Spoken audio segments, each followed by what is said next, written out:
heroic welcome that was accorded to Pastor David Kiganda from the United Kingdom, where he survived being lynched by pro-gay activists. Kiganda survived being lynched on the 20th of last month from a gay community that crowded Great Commission Church in the United Kingdom, where he had gone to preach the gospel. Killed. So that's the reason why we are here to protest. We have blood that flows through us. And being a gay, it's not by choice. You are born when you're a gay. And personally, I was born a gay. Nobody has to criticize any gay, and we have the right to do what we want to do. We don't support what Kiganda is saying, and we call the country everywhere, every gay where it is. As soon as he touched Entebbe Airport, Pastor Kiganda used the heroic welcome platform to ask government to revive the Anti-Gay Act of Parliament until this matter is concluded. To him, this will save the many Ugandans whose lives are now in danger because the pro-gay community has started hunting on individuals who are against them. We don't need to import quorum. Quorum is made of the members of parliament we elect and they pay monthly.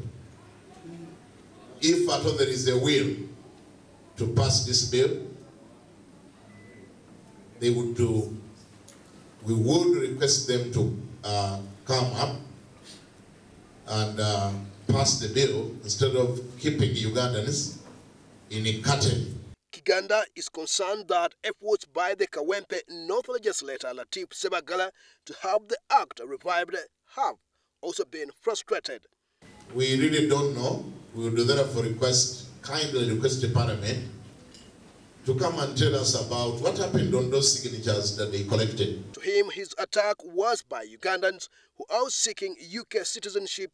This as the clergyman assured the chanting crowd of his support who were carrying placards with messages denouncing gay movement. Kiganda says he won't be deterred by any negative force geared towards promoting gay movement back home and overseas. You all know that such things were promised in the Bible, that it would happen. Yeah. So if we start to timid over small attacks like those, then that means we are not up to the game. The Anti-Gay Act of Parliament was annulled by the Constitutional Court on grounds that it was passed by Parliament without quorum and since has never seen the light of the day, with efforts to resurrect it dwindling day by day.